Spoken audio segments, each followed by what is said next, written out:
Quelqu'un là? Aidez-moi. Oui. Éloigne de toi.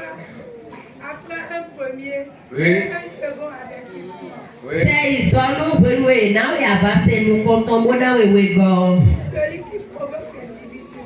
Voilà. C'est histoire nous mais notre clan wow. Amen. Gloire à Dieu. Alléluia. Amen. Vous me suivez? Et d'autres miens. La Bible a dit quoi? Et t'as Bible yodo. Des gens parmi vous qui causent des divisions. Mais le petit miton là qu'on réclame clan C'est eux les sectaires yewen apon akwasi mele de votre église locale apon akọ akumi tonton et lẹ de l'église supranationale. oleyi apon akọ mu awo aponokọ Ils créent des choses, yẹlẹ tó lẹwa des événements yẹlẹ tó ti tó dé lẹwa pour provoquer les discussions, wọn náà mọ tẹ tó tó tilẹ tó mẹmẹ. pour dire que non, ça ne va pas. Ah Non, non, les lois, il y a ceci. Les Non, titans. l'argent. Akọ Non, on ne peut pas voyager. ẹ ọ mi kusi On ne peut pas payer la convention. mi si On n'a pas kọmọsi l'argent. mi do kọ ya Si toi tu n'as pas l'argent pour payer la convention, pourquoi tu vas dire ça aujourd'hui? ẹ lọ pọ ẹ pọ ẹ ma do kọ náà wà fà kọ ẹ tẹ kù pẹ kana dọ mẹbi o. Mais le cas, tu as d'ailleurs, avec un découragé. Tu vas décourager l'autre qui fait l'effort d'y aller. Il y a des gens qui créent un problème à cause de l'argent pour compléter à l'église. Mais laissez-moi ton tagawa pour me C'est que ceux qui ne donnent pas la dîme ne doivent pas travailler sur l'argent. Bon, non, tu veux même non, mano, à tout tes doigts, tu as mon ado, pour quoi ou. Je disais quelque part, j'ai bien à quelqu'un hier que Nous disons, mais les sons, nous vivons des sons. c'est dans l'église évangélique que nous sommes pourris. À couper la coupe, mais ouais, mignon, bilé. Comme pourris. C'est quoi ça? Qui a fait catholique ici? Eh, catholique, nous ficons. Qui? Mi catholique. À son ambiance, mi catholique au cambio, mon père, il est consacré moi. Combien de fois vous êtes allé voir le prêtre pour lui demander comment il utilise l'argent? C'est comme mon père dit que à Boissy, on fait un galère, on oublie, on oublie.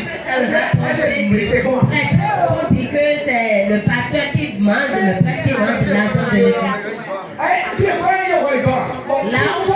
Pourquoi aujourd'hui, quand il y a fête dans l'église là, Et quand tu es encore au Dakoumé, et offrande, Malo, on veut savoir comment te dépenser. il n'a pas de moto, n'a pas de sang. Moi, il y a un problème, non? Il y a un problème dans l'église évangélique. Tu dois la dire, tu dois la dire. On va chercher à comprendre pour dire que c'est le pasteur. Tandis que les gens qui sont dans l'église catholique, on dit que ne sont pas sur les normes là. Je vous dis que là-bas, c'est le respect. Bibi. Il est dans le mélo catholique pour mener les cours à l'idée de pour aider ton sisi et l'autre sisi. Tu ne vas jamais voir un chrétien catholique qui va parler de comment l'argent est géré. C'est le catholique de Berno, mais les confrères des accords Et au contraire, il y a tellement de pamia. si vous allez à l'enterrement à Pamia. il y a tellement de pamia.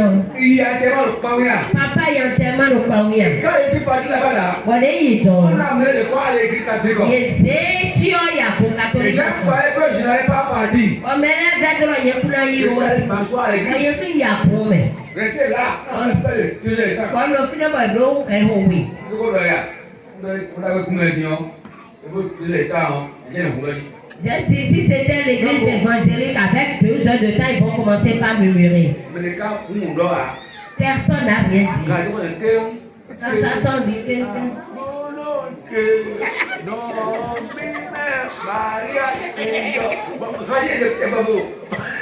Mais quand on dort, Et personne ne dit rien. le feu À la fin, mon frère est venu là. le prêtre est venu. À à l'enterrement là. Ewa, Elle dit présent. eyi offrande. Mais quand il est dit, Mais tu le dis, eyi son offrande. repas. Mais quand il dit, Qui est né le mardi, amène l'argent. mais quand il dit, Tous les jours, il a pris ça, l'offrande de tous les jours. Les jours. c'est évangile compliqué. Il a mis des coins, hein, Ils ont pris l'argent de la construction. il va dire, on peut, on a donc pas. L'enterrement. Vous voyez ça? Moi, je dis que là-bas, là, On est je le sûr. connais là, il y a respect. Ils ont simé. Normalement, ces choses, nous, on doit avoir ce qu'on appelle respect. Mi te con, nous, quand tu as mis tes coins, nous avons aussi signé. Mais à moins chose là, À mon nous fait vidéo. Tu as pas les cocottes. il faut changer. Mais nous, Ça, nous c'est avons déjà une pratique sectaire. il y a encore une voix là à La Bible dit de fuir les frères, les sœurs qui causent de division.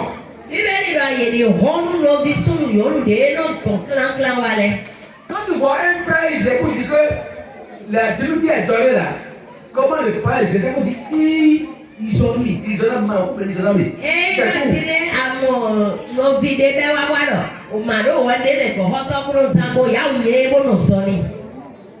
C'est clair, non?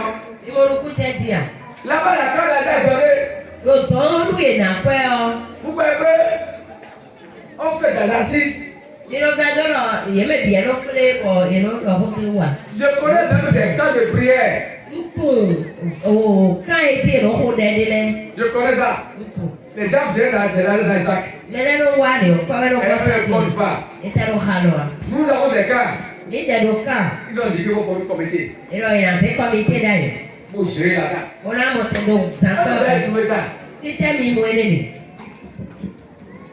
C'est vrai, l'argent de l'église doit être géré correctement. Mais ce n'est pas pour cela qu'il faut faire de la rébellion. C'était.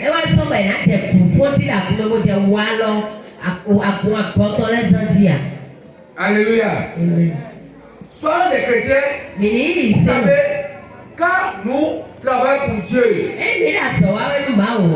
et nous donnons pour Dieu, il faut oublier le reste. Si quelqu'un gère mal la vie de Dieu, là, on dirait comme on a dit.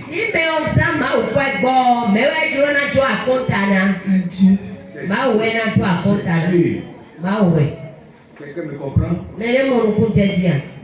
Donc si parmi vous les gens aiment créer des divisions,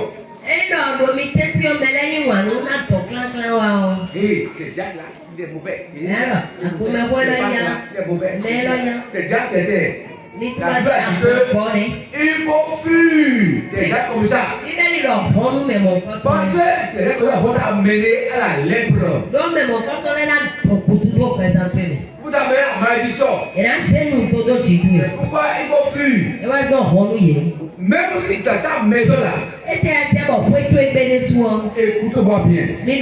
Dans ta maison, c'est chaque fois où on critique les pasteurs, la maison va devenir une maison de peste, une maison de crise, une maison de difficulté.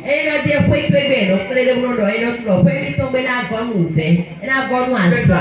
Tu ne peux pas savoir ce qui se passe. C'est pourquoi quand les gens viennent vers toi pour parler du pasteur, il faut dire levez-vous. Levez-vous. Pas dans ma chambre. Tu comprends? Parce que si dans ta chambre tu parles comme ça là, tes enfants ne seront pas des bons chrétiens. Pourquoi? Les enfants vont écouter non? Pourquoi du pasteur non? Un jour là, les enfants écoutaient. Ils ont parlé de moi tellement dans une maison. Je ne savais pas, j'étais venu.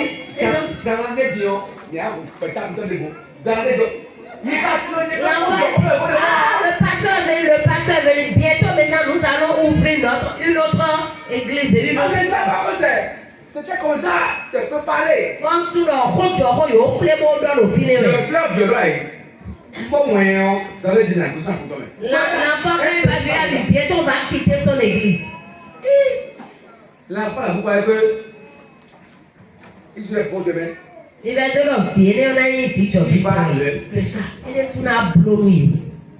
C'est une semence. Nous pouvons voir tout. Ce que tu sèmes dans la vie de ton enfant, c'est grave. Nous des dolos ici, qui peut laisser présent mais Il faut fuir. Elle doit dire, fais voir. Il m'a dit donc, on Ne a. pas collaborer. Ma tête de tita caille. Parce que nous voulons que nous soyons bénis. Donc, mi jolo dans mes bénis pour Les nous. gens qui créent division là, Mais nous sommes tranquilles à l'air.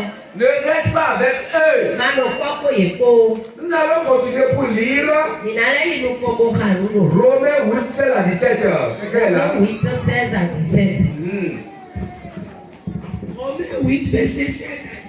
Oui, L'esprit qui lui-même rend témoignage oui, à notre esprit Bigbo deno de kunu bigbo mito. que nous sommes enfants de Dieu. Yo mi ma uvio. Or, si nous sommes enfants, Oni mi vio. nous sommes aussi héritiers. Ilai bubumono. Héritiers de Dieu Bubumono mauto. et co-héritiers de Christ. Oi bubumono ha Christ. Si toutefois nous souffrons avec lui, Endo miro verset kaweti. afin d'être glorifiés avec Ona lui. sinale amo kigo ikoyeko. 18. oui. J'estime que les souffrances du temps Merci. présent Vous voyez ça? Nous sommes les co-héritiers de Dieu. Mi bubumono kodo Christ ko.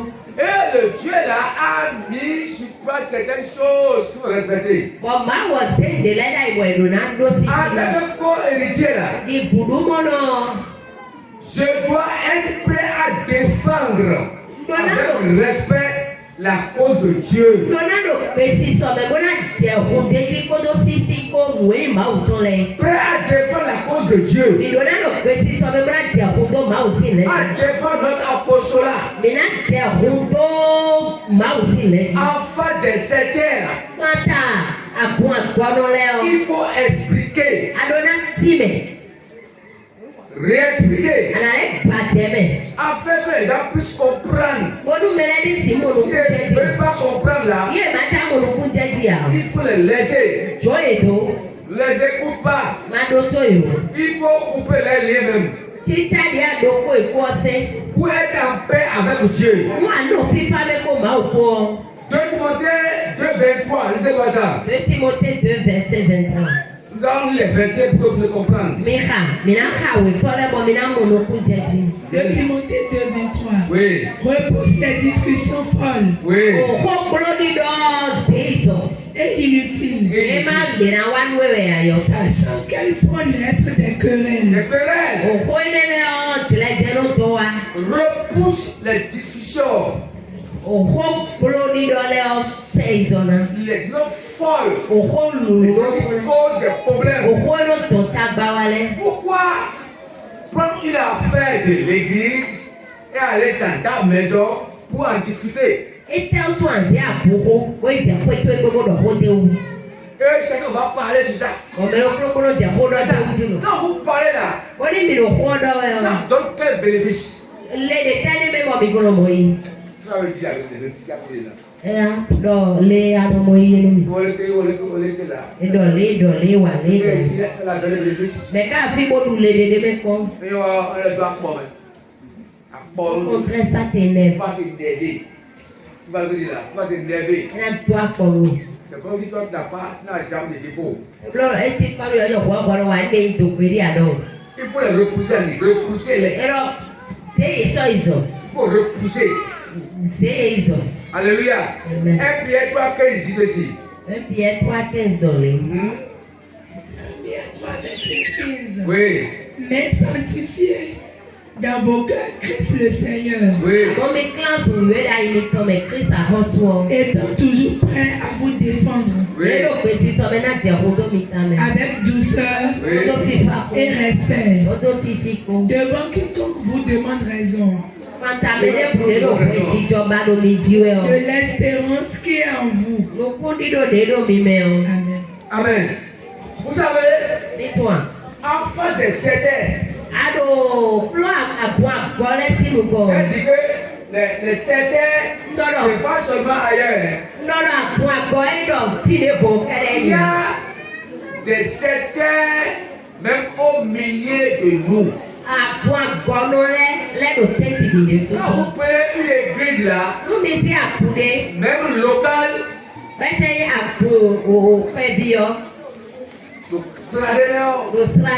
allez trouver que dedans là des sectaires. Et je demande au pasteur d'aller le voir ce qui passe derrière. Amen. Gloire à Dieu. Alléluia. C'est quoi? C'est une bagaille.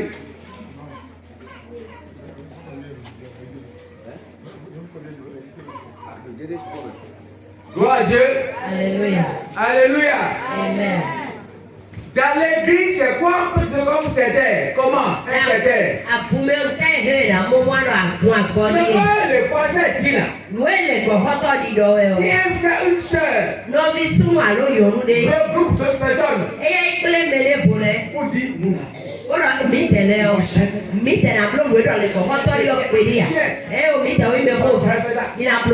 Là, il est c'était. Pourquoi? Il veut renverser l'ordre établi par le ministre de Dieu.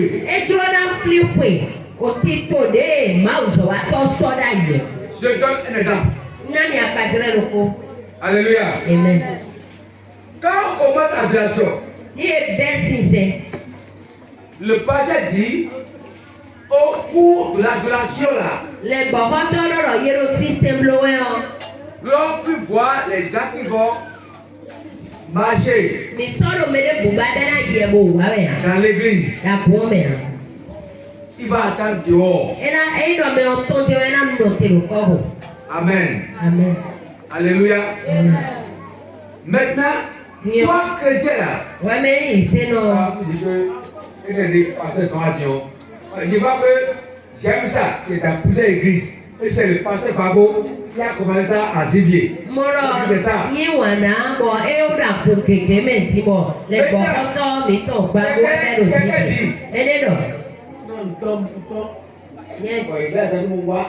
Si je sors et commence l'adoration et je viens, on me laisse à la porte. Je rentre chez moi seulement. Si on fait ça, moi je vais rentrer chez moi. Vas-y seulement. Voilà. Maintenant, elle dit ça. Elle ne dit pas ça pour elle-même, mais elle dit ça avec les gens. Mais qui a parlé? C'est pas ça, non? Il ne pas t'obéir à ça. Mais Antoine, vous sentez, non? elle est églises là. Quand tu sors là, tu te dois. Respect total.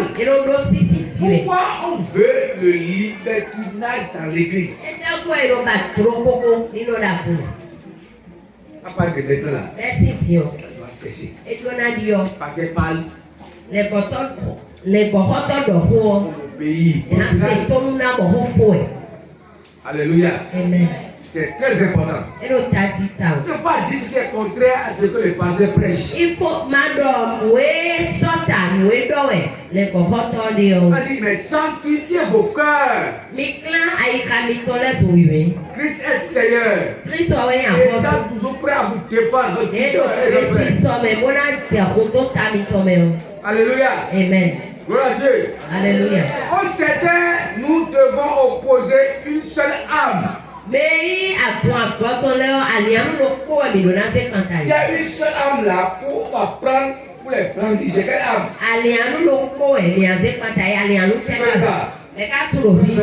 C'est une seule âme. Pourquoi? Et certains renversent la parole de Dieu.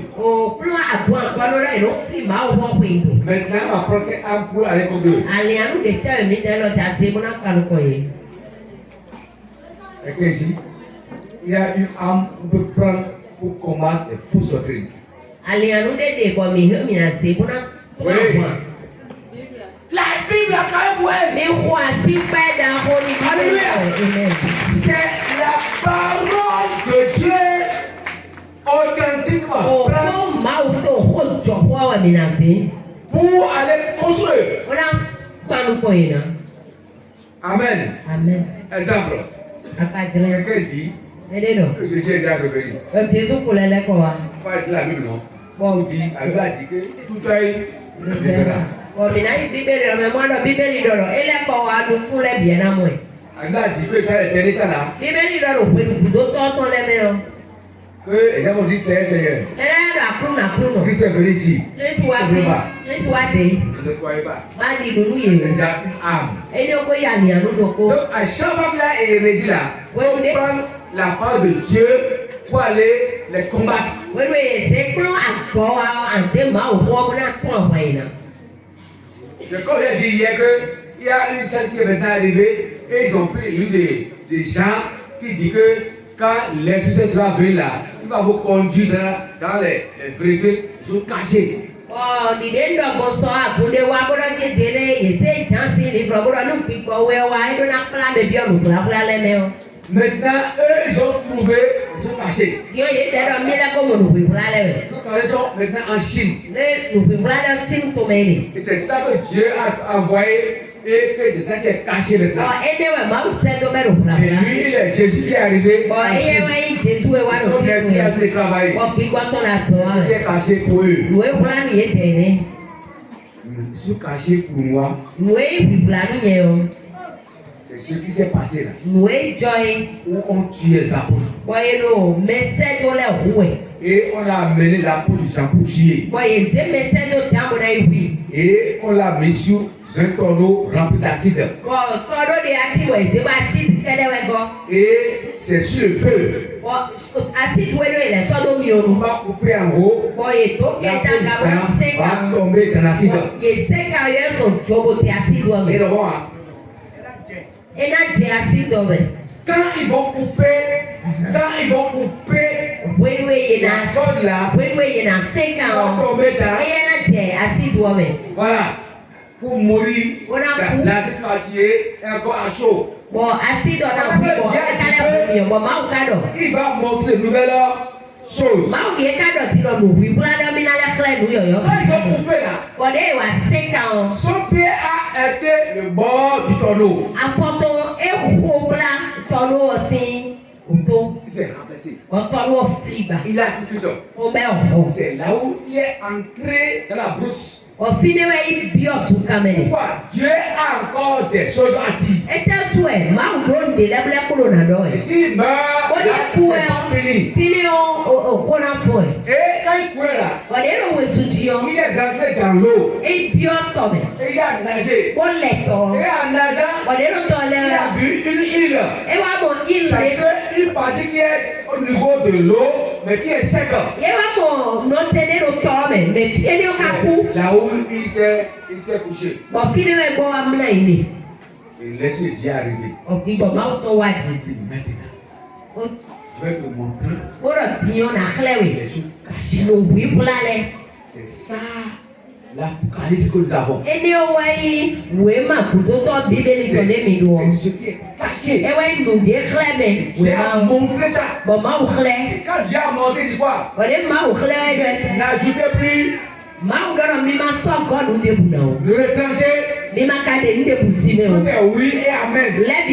À partir de là, il n'y a plus autre chose cachée. On va montrer ça dans la Bible. Il faut cacher de la vie de l'individu. Mais il faut cacher concernant la dame de Dieu. Il n'y en a plus. Il n'y en a plus.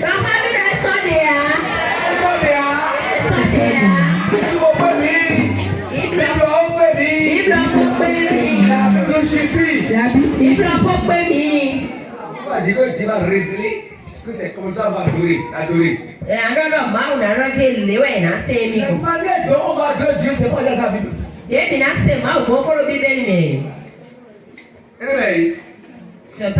Quand Dieu mettait l'église en place par moi, Dieu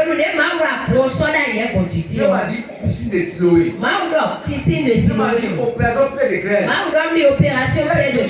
C'est nulle part ailleurs. bois. Quand on dit plus de Siloé On là, dit le Siloé en est-ce que tant c'est une nouvelle chose révélée? nous y a vraiment y est toi.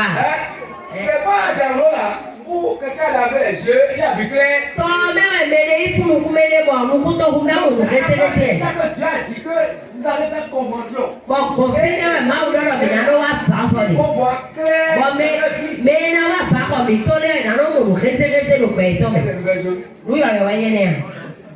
Nous, les 7 vont vous dire que c'est une nouvelle chose. À quoi on connaît là le lui on ouais. Ils vont créer une piscine. Et là, c'est quand il y a la taille l'eau. Que c'est l'eau de création. Et moi là, son réconcilié quand il est. À Watine, Ils sont à l'eau. en bio On va tombe. le remettre dedans là. Quand tu as bien mis, On va tourner en France. un c'est nous n'a des dates. À la nous fou. Comme ça, on te dit, hein. Moi, elle c'est aller beaucoup mais. Les gens dérivent parce que, ils dérivent parce que ce que Dieu les a montré pour leur propre vie là, ils viennent pour montrer à tout le monde que c'est ça. Yes, il l'on dit à l'ido, moi, ma ou doit lui, il faut clair, il faut faire, ton de sujet, il doit sortir, mais il faut qu'on doit aller moins dans Je l'eau. vous donne un exemple. Ah non, il y a pas de Les gens raison. disent qu'ils sont morts, Et là, là, il est fou. ils sont ressuscités. Oui, il faut. Ils sont brûlés. Méfiez-vous de ces choses. Ils ont fait mamie. Et on a mis blanc, mamie. On est d'accord à Christ. Méfiez-vous d'eux. Mi choye, mi ne doye. Pourquoi il dit ça? Et tant tout le mi do tomi. Je connais un monsieur Ntu dawede, au Bénécy. no bene tomi. Je tais son nom. Na do goto. Il m'a trouvé E wulumi. en 80. Non, 93. En 1993. J'étais tranquille, il m'a trouvé. No kui be a Lui, wulu. il a été un sorcier international. E ye azeto e dasa fe obi we. Maintenant, pour témoigner là, Di oni e chade funu. il vient pour dire E do wa bolo ado. que là-haut on tape t'attend Ko fi e do ko bunde le bi o. dans l'église là. Da kunde be. Que lui, il vient pour manger les gens. Lo mi le do wa te mo bu mele sina. Voilà quoi on dit.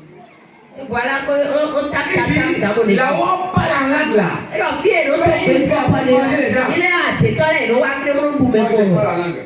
Bon, ni tẹ̀lé kúrò tó pé kọ́kọ́ yìí. Pray. E wúlò mi. Il faut sortir pour aller vers eux. Ọ̀dọ̀ máa tó sí àpò emeli ọmọ ìmọ̀ ìwé à. Quand un jour, Ọ̀pẹ̀lọpọ̀ àṣù. il a été témoigné Ẹ wá lò kúrú lè rẹ̀. à Cotonou, Lò kótó nù. sur le podium, Lò podium jì. il a disparu. Bọ̀ ebu efò. C'est ça. Lọ́dọ̀ ẹni. J'ai compris. Mo lò kú jẹ jì. Pourquoi? Ẹ tẹ́ òtún. Quand il s'est converti là, Èyí sí ọ. il est allé dans une église Ẹ wá yà kú lé mi. où le fondateur Èyí bọ̀ mé sí àpò dá yìí. refuse de parler en langue. Ẹ yẹ bẹ̀rẹ̀ ìkún tó pé kọ́kọ́ mi kọ́.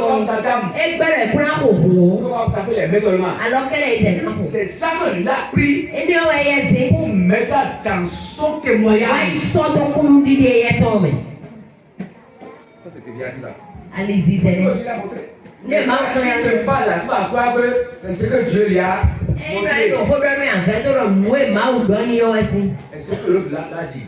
Àmọ́ mú ẹ̀ mẹ̀lẹ̀ Il ọ̀dọ́ ní a parlé ìbẹ̀rẹ̀. comme ça contre le Saint-Esprit. Et puis, on peut sortir à Bigoré. Il va pour troubler. Ọ̀pọ̀ ọ̀pọ̀ mẹ́rin tó pé kọ́kọ́ lẹ́nu. Il est devenu fou. Ẹgbẹ̀dẹ̀ wà fún talùwẹ̀. Que les pasteurs ne l'ont pas aidé. Ó Les sœurs ne l'ont pas aidé. lẹ́gbọ̀n kọ́tọ́ lẹ́gbọ́ àlọ́ ní à. Un grand sorcier s'est converti. Lẹ́yìn àṣetọ́ dàpọ̀ ẹ̀wọ̀ ayé sí.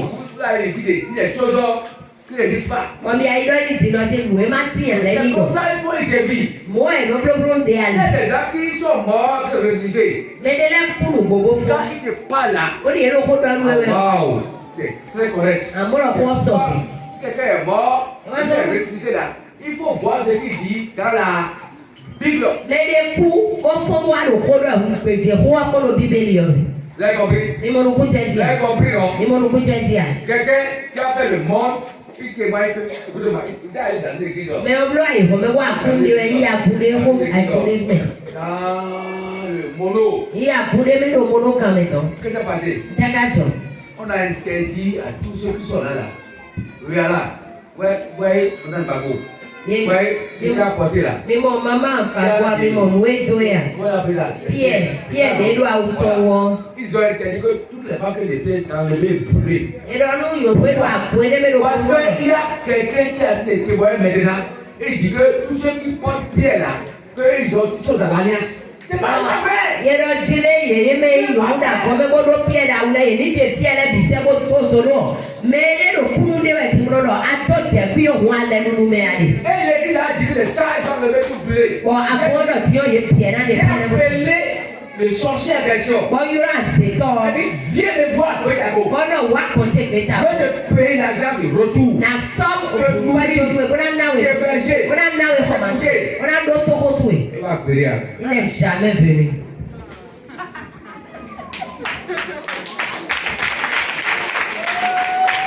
Les déviations sont les déviations. Allez-y, c'est là il est tout. Quelqu'un dit, Mais non. quand la femme porte pantalon là, Il y a un pantalon elle va en affaire. au sommet trop long. C'est l'enfer. Un sommet trop long. Sommet. Quand tu portes pantalon dans l'église là, on te raconte qu'on te fait pareil. Et mais dans mon yard, ton pantalon moi pour combien là? Que vous avez formé pour pas nous. J'ai demandé, On va combien? c'est où de la Bible? Si tu veux, on a des Bible. Nulle part. Si tu veux. Vous avez mon Bible. La Bible dit Bible. que l'homme Sous ne doit pas porter tenue de femme. sous kuna to nous Que c'est la femme nous leur ne doit pas porter tenue de et là l'homme. sous si awo. On a le droit. Et pour le Vous ne le voyez, Bible dit, Bible, il doit être Bible, il faut voir le contexte immédiat. ni a chati bébé. La destination immédiate. Il confie mais on a croisé toi sur le pas sur le Après, amener ça à nous aujourd'hui. on a c'est quoi on mit pour nous aider. Quand il va avoir le pouvoir, Ni est la pour destination immédiate. mais on a pas la pour Vu que en ce temps-là, nous. Mais on a payé nous. ça n'est pas pantalon. Quand à l'on était des vieux nous. Vous pouvez le coup. Et puis on va vous gaga et nous.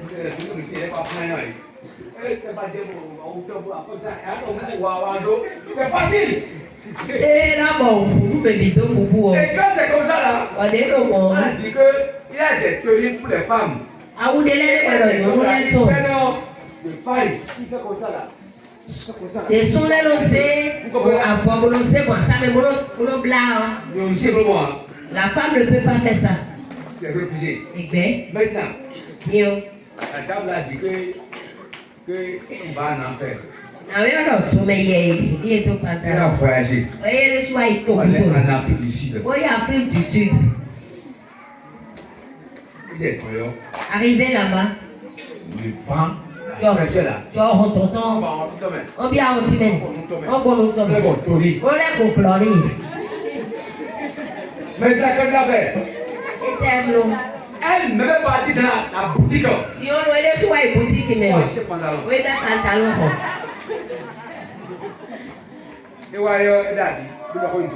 Mais quand on dit pour mon prix, Arrivée, elle a commencé par pleurer, elle a dit, elle a mal parlé. Est-ce que c'est c'est déviation. Alice Zelene? Vous comprenez ça? C'est J'ai déviation. dit Alice Zelene. C'est ça une chose.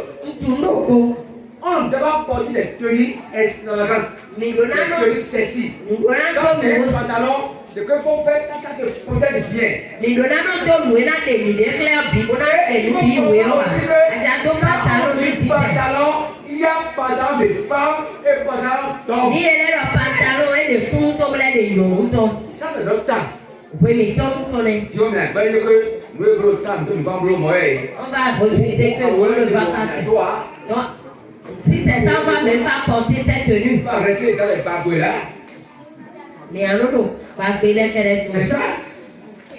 est. Ne déviez pas. Il m'a dit à Ne lui. voyez pas Satan partout. Il m'a dit au viol au Mais fils. certains voient Satan partout. À quoi au viol au fils. Pour les combats. Comme il a c'est quoi beaucoup encore. On dit que toutes les mères quittent la mer. Et alors, mais si les biens pour ça, mais gosi. Je suis là. Je suis là. Vous êtes sûr? Oui. Il y a des usines qui fabriquent des mèches, des nylons. Vous comprenez là? Ça existe. À ce point de l'aide, ouais, de mais ça, ouais, de l'autre. Maintenant, quand on parle de la mer là, Si on est mis d'accord pour ça, mais quoi? c'est pas seulement mèche. Et mais si qu'elle est là. Les plats. Et Là, tu peux quitter la mer. les biens rien à voir pour ça, mais. En toute chose, Donc, nous, puis, mais on. il faut prier. Rodé. Quand tu vas acheter une chemise, Aïe, quoi, ou des roues. Pour les petits. et elle a dit que Il est là. nous sommes là au-dessus de tout. Comme il doit caler les pieds. Nous avons le pouvoir. Il doit tirer. Quand on dit comme ça, on a peur là. Ni est de Où moi, est il le reste. pouvoir de Dieu? Et mieux que si le fait à tirer, mal au temps, calé. Est-ce que quelqu'un me suit? Je ne vous dis pas de porter par la langue. Mais ce n'est pas des déviations. Vous comprenez ce que je dis? Mais quand vous parlez comme ça, vous oubliez que il y a des coiffeuses. On fait à une lettre de votre église des eaux. Quand tu vas là-bas, toute la tête là, tu ne plus pas là. Tu vas encore très vite. C'est pas eux qui causent le problème. C'est pas femme là qui cause le problème. Tout plancher dans le marché, il y en a qui quittent la mer. Seulement non, nous devons prier. Nous ne devons pas faire les choses extravagantes. C'est déjà dépassé. Vous comprenez? Nous ne devons pas faire des tresses extravagantes. Et à son nom, on va dire qu'il faut porter les tenues décentes. C'est ça. Quelqu'un comprend? Et Dieu est là. Et c'est moi dit que quand on ne coupe pas la tête là, qu'on ne peut pas prier. Moi hier, il dit c'est pour rien. Non. Sur la voie, si Mon Jésus n'est pas comme ça. Jésus est dans le monde. Faut briller à la tête. C'est tout le temps, il faut attacher la tête. Il y a une femme, un député. Député de l'opposition. Il s'est converti. Et dans le genre d'atelier. Tout le temps, elle attache la tête. Même dans la chambre. Elle met des choses sur le lit. Et le jour, son mari l'a réveillé.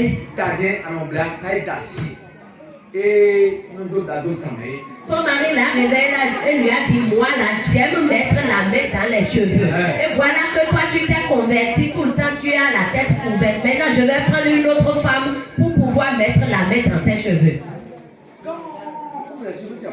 Il est là, taille. Tu vas encore attacher la tête et te coucher avec ton mari. Non, c'est déviation. Allez-y, Zélène. C'est déviation. Allez-y, Zélène. Quelqu'un comprend? Quelqu'un comprend? D'accord. Les gens, les femmes qui ne sont pas couvertes la tête maintenant, je leur dis que c'est les maris.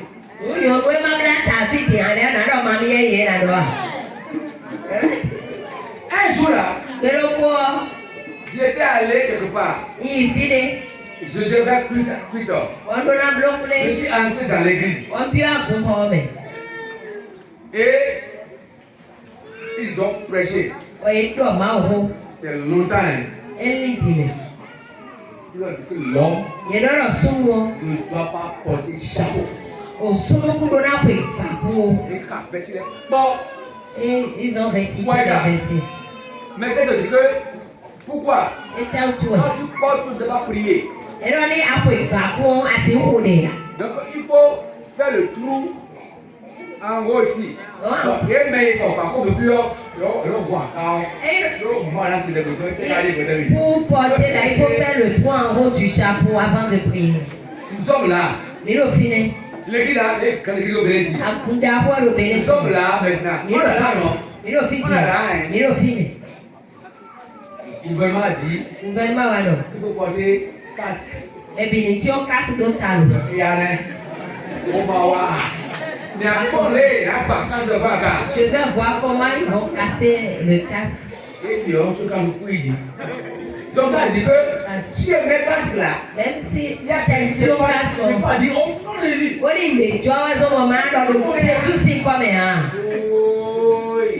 Même au WC, tu écoutes la prière. Amen. Si tu viens, écoute la prière. On WC aussi, ici, pas qu'à y voir. On est bien. On a dit que au WC. Je dis, mais bon, même assis. Tu vas dire que prier au WC, c'est pas qu'il reste. Sans cesse. Amen. Est-ce que vous me comprenez un peu? Éphésiens 6, 17 dit quoi? Lisez-moi ça. Éphésiens 6, 17 était le miracle. L'heure est partie. Non, mais on doit chercher le cadeau pour revenir sur ça.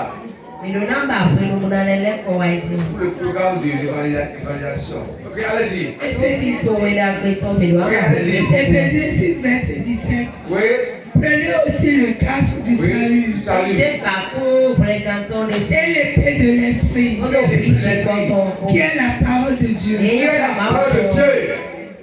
Si les gens vont faire, pourquoi aller chercher l'original? Ils ont des paroles de Dieu falsifiées. Parce qu'ils disent que ne veut pas se faire former. Pas de former sur Dieu. Quelqu'un est là, comment on va l'apprendre? Matthieu, comment on va lire Marc 12, 38, quelqu'un est là? Oui, Acte 12, verset 38. oui. Il le disait dans son enseignement. Gardez-vous des scribes qui aiment à se promener en robe longue et à être salués dans les places publiques. Voilà. Ça, c'est encore certain. Méfiez-vous d'eux. Il doit être en préposition. Eux qui sont les bonnes personnes. Luc 20, 46. Luc 20, verset 46.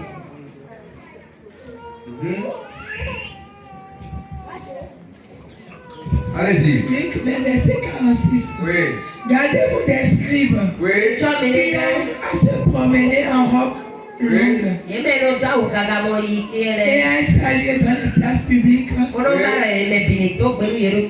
qui recherchent les premiers sièges voilà. Les certains. dans les synagogues et les premières places dans les festins. Voilà. Quand quelqu'un vient au milieu de vous, il vient maintenant là. Quand il donne la côté, on dit, Si un certain vient, on lui donne une place, il trouve qu'il ne mérite pas cette place. Dieu fera. Ah, on a bleu. Dieu fera donc. Ah, on a bleu. Côté 3, 4, et on évolue. 1, 2, 3, 4, tu vois? 1 Timothée 3, verset 4. Oui, Il faut qu'il dirige bien sa propre maison oui, et qu'il tienne ses enfants dans la soumission oui. et dans une parfaite honnêteté. On a dit ça dit que quand vous voulez voir quelqu'un qui va travailler dans l'église là, Il vient comme les bébés dans la zone à on va comer. bien faire. Si vous allez prendre des diacres, c'était. Il comme au quasiment moi mais assez à comer à quoi coton. Il serait quoi? Il serait le président du peuple. Et ouais, craïn, mais il doit t'augmenter. Le prophète du peuple pour le pasteur. L'odai, toi t'augmentes le corps. C'est bon comme ça? Pourquoi est-ce que ça le diacre là? Hein? Le diacre c'est être le prophète du peuple pour le pasteur. Le diacre, Le diacre, suivez-moi. il y a Beaucoup de diacres c'était. Quand je passe là, les gens viennent là, ils veulent te couper. Ils vont demander l'argent là. Comment vous avez géré ça? Dis-lui ça, qu'est-ce qui te regarde dedans? Les gens croient que le diable là est là pour leur donner compte rendu. Ils ne sont pas avec le pasteur. C'est certain.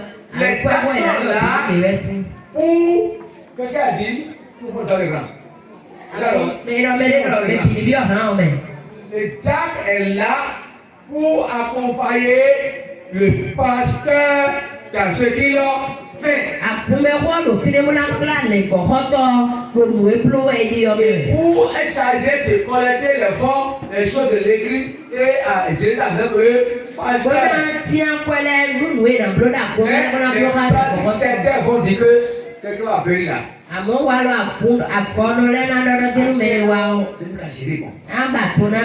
Comment vous avez géré? Comment vous avez géré ça? Demande-lui qu'est-ce qui te regarde. Les gens sont là, les gens là. Mais pour me rendre à pour les mains de fille. Demande qu'est-ce qui te regarde dedans. Vous me comprenez? Amen. Sinon, vous allez créer des divisions dans l'église. Donc il faut prendre l'âme qui est la parole de Dieu et exercer la vraie foi.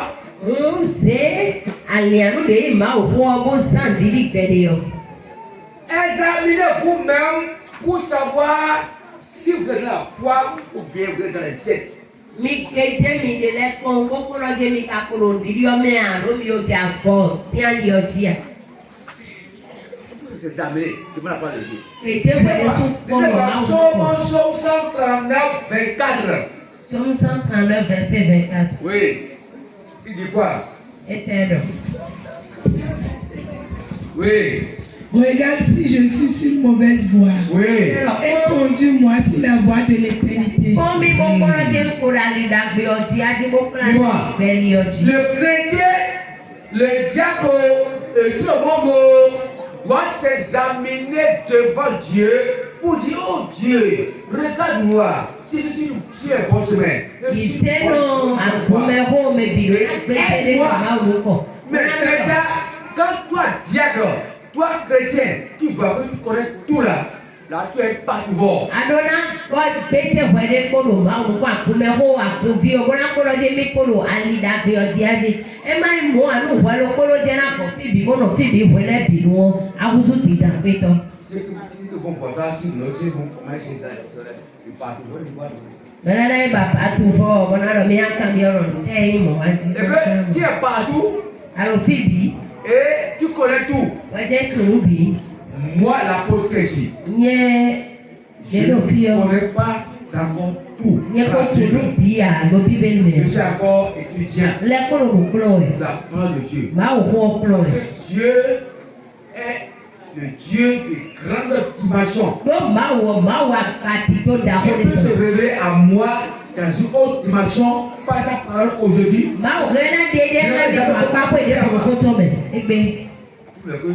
La parole de Dieu est merci précis. Tu m'as dit là. Je n'ai jamais compris ça. C'est ce que j'ai appris ça. Toi que c'est là. Tu connais tout. Et quand tu parles là, c'est comme ça on fait. Comme ça on fait. On ne fait pas comme ça. L'église, c'est pas le cerveau. C'est la Bible. Le Saint-Esprit. Amen. Quelqu'un me comprend? Alléluia. Donc, examinez vous-même. Éprouvez vous-même. Dans 2 Corinthiens 13, 7, lisez là, on va voir. 2 Corinthiens 13, 7. Oui. 2 Corinthiens 13, 7. Oui. Cependant, nous prions Dieu que vous ne fassiez rien de mal. Non pour paraître nous-mêmes approuvés, mais afin que vous pratiquiez ce qui est bien et que nous soyons comme reprouvés.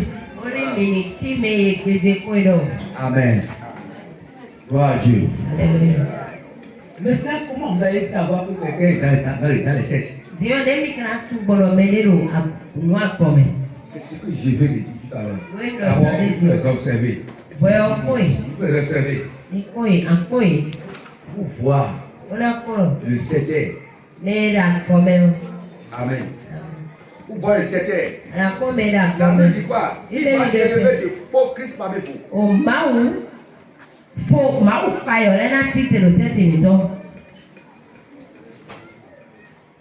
Alléluia. Amen. Mais il faut les connaître parce qu'ils veulent vous séduire. 1 Jean 4, 1 dit ceci. Bien-aimés, n'ajoutez pas foi à tout esprit, mais éprouvez les esprits pour savoir s'ils sont de Dieu. Vous comprenez là? Quelqu'un vous dit, vous parlez là, laisse-moi dire, que tu vas examiner, c'est là, tu vois que c'est pas de la Bible, c'est un certain. Le certain est loin là-bas.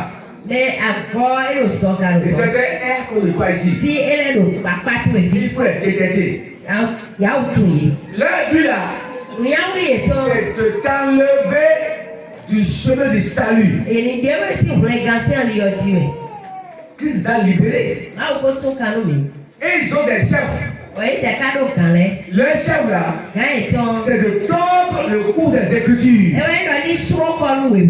C'est de renverser les Écritures. Pour montrer qu'eux sont forts là, ils renversent les Écritures. La Bible dit quoi? Matthieu 7, 17 dit quoi? Matthieu 7, verset 17, 19 à 20. Lisez. On va voir comment ils sont. Matthieu 7, verset 17. Oui. Tout bon apporte de bons fruits. Mais le mauvais apporte de mauvais fruits. Un bon arbre ne peut porter de mauvais fruits.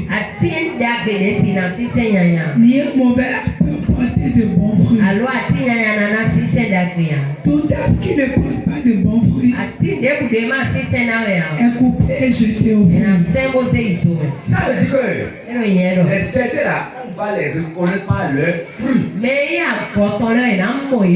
Leur comportement. Écoutez, dit qu'elle est prophétesse.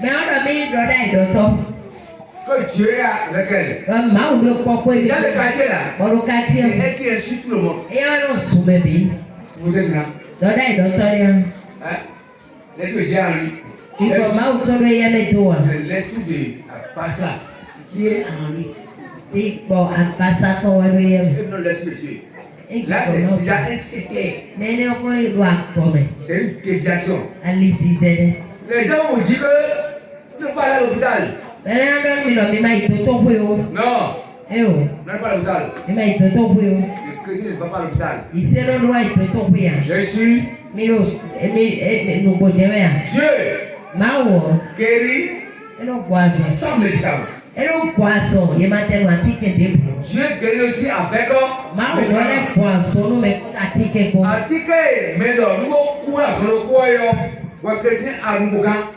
le médicament que l'autre a prié, il est décédé. Toi, tu prends, tu es guéri.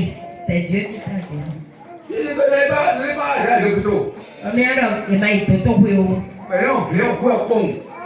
On tue les enfants seulement. Vous vous dites n'importe quoi. Et d'autres vont vous dire que Dieu ne guérit plus aujourd'hui encore. L'hôpital seul, non, c'est pas vrai. Dieu guérit encore aujourd'hui. Amen. Amen. Ceux-là, vous les voyez dans l'insoumission. Les gens qui sont agressifs, ils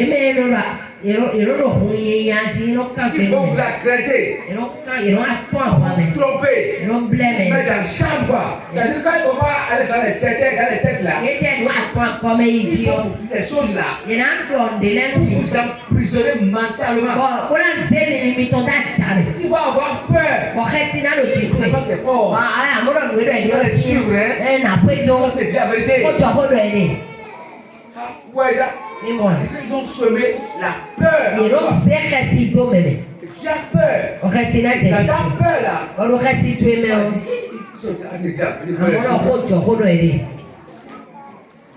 Il prêche les vendre. Il enseigne de mauvaises choses. Jésus-Christ est le seul chemin. Eux là, quand ils vont faire les choses, c'est pour vous amener vers eux. Et non vers la parole de Dieu. Les gens qui déprécient la parole de Dieu. C'est-à-dire qu'ils ne donnent plus toute la valeur à la parole de Dieu. Ils peuvent donner toute la valeur aux prophéties.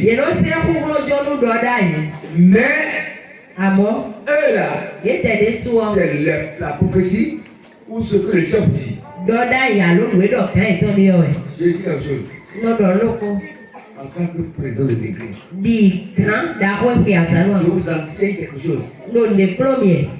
C'est pas biblique là.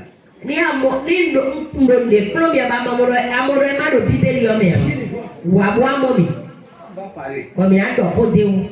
Peut-être tu as raison.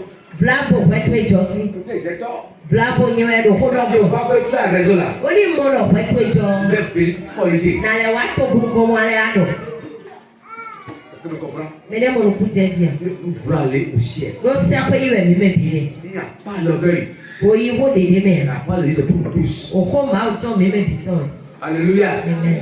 Gloire à Dieu. Il n'y a pas de rien passé à prêcher. Azambi liyo le ko hoto de do mo. O blonde into de me. Do ho de. Et quand je faisais le pays, je vais vous dire, pasteur, papa, faites le dos. Non.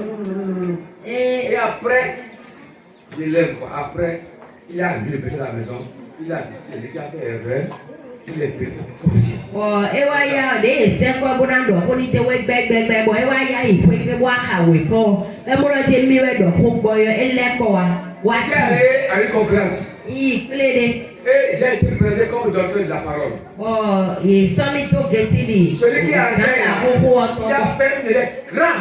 bo melo mo pro mi we yo On doit poser question. e wa ni to ta mo mi do na kan bio Où est-ce les fidèles qui sont là? wona kwa lo mu akokete wa si alo Ils refusent. egbero Ils collent les gens. e yi mele ero gbero Pourquoi dit que quelqu'un veut parler? o melo finere ra to ti o sa do On ne va parler. Il ne veut pas m'écouter. egbero mi kuja se o Abúlé rẹ̀ ọ́, kí ìpèdè rẹ̀ tó yìí. Ìbúlé rẹ̀, òfin mìíràn rẹ̀. Si tu fais erreur dans la Bible Pẹ̀lú bí àdọ̀kọ̀ máa kọ́ ní ìpìlẹ̀ ọ̀hún ṣẹ̀kẹ̀. et que tu ne te corriges pas, tu deviens sectaire. Kí ìkan fẹ́ tàbí. Afflique ton Bible. Ìsákì ẹ̀ka. Ẹni wọ́n yàn.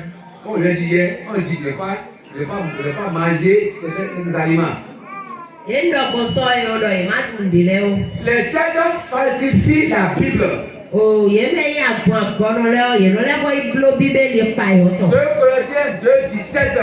2 Corinthiens 2, verset 17. Il dit quoi? Il sait quoi ça? 2 Corinthiens 2, 17 dit. Hein? Il dit quoi? Et tel. C'est 2 verset 17. Oui. Car nous ne falsifions point la parole de Dieu. Oui. Comme font plusieurs. Mais c'est avec la sincérité. Mais c'est de la part de Dieu. La part de Dieu. Merci. Falsifie la Bible. La Bible est déjà falsifiée aujourd'hui. Ils sont enlevés dedans. Il y a des pasteurs quand ils étaient là, ils falsifient la Bible. Les sectes ajoutent des prescriptions nouvelles. Voilà. Il faut parler sur la Bible. Pourquoi ajouter des choses nouvelles? Les sectes complètent la Bible. Pas de nouveaux dogmes. Bon, c'est les sectes prêchent autre évangile. Les sectes retranchent des versets. Ce qui est important là, il faut la repentance. Ces sectes là. Si tu es dans l'église et tu fais des choses comme les sectes, c'est grave. Oui, c'était. On prend la Bible là. On dit que on ne lit pas. Dans la télévision, dans les films là. Fire!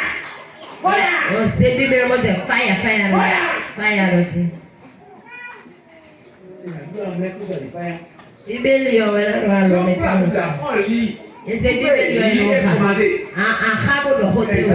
comme si la poussette là, c'est dans le papier. C'est pas ça. C'est le contenu de la Bible, le contenu de ce qui est dedans. Sous la fiole. Non, c'est pas biblique. Mais quand on est couché là, on doit qu'on a. Bon, on est la protection. Bon, voilà la protection là. Même une prendre vie. Attache-toi à la croix de Dieu. Prie. c'est fini, il n'y a plus rien à faire. Et bon, tu sors bien. C'est l'endroit. Quelqu'un me comprend? Hein? Mais tu n'es pas sanctifié À clan, on va les soulever. et tu veux la protection. On va à l'otation. Tu cries à lui. On la reçoit ça. Tu as loué une chambre Après, à voler. et à 1h du matin, On va le commettre ça. tu as location. Alors, on va Oh, fire! Oh, so! Oh, fire! Maintenant, tu déranges les cohabitants, alors, les ça sectaires. mais le roi ne pas aller à quoi si C'est sectaire. C'est une pratique de déviation. si pas si c'est Tu vas adorer Dieu, tu vas percuter l'autre qui est à côté. c'est marrant on a n'a pas de mais des Alors, le boss, ouais, moi, il dit, il dit, mais à toi, comme il y a, on regarde le pauvre, on s'amène le matin à Barpan, ça met. toi tu commences pas à crier à 1h du matin Le Paris, c'était. ou alors à boire quand on lève Elle comprend. Bon, on va s'arrêter là. et là on C'est que les questions écrivées. Et les questions que vous envoyez. Non. elle est boucle à l'ambiance Je vais revenir pour terminer quand même. dans les On devait avoir, vous autres, qui devaient paraître sur l'évaluation.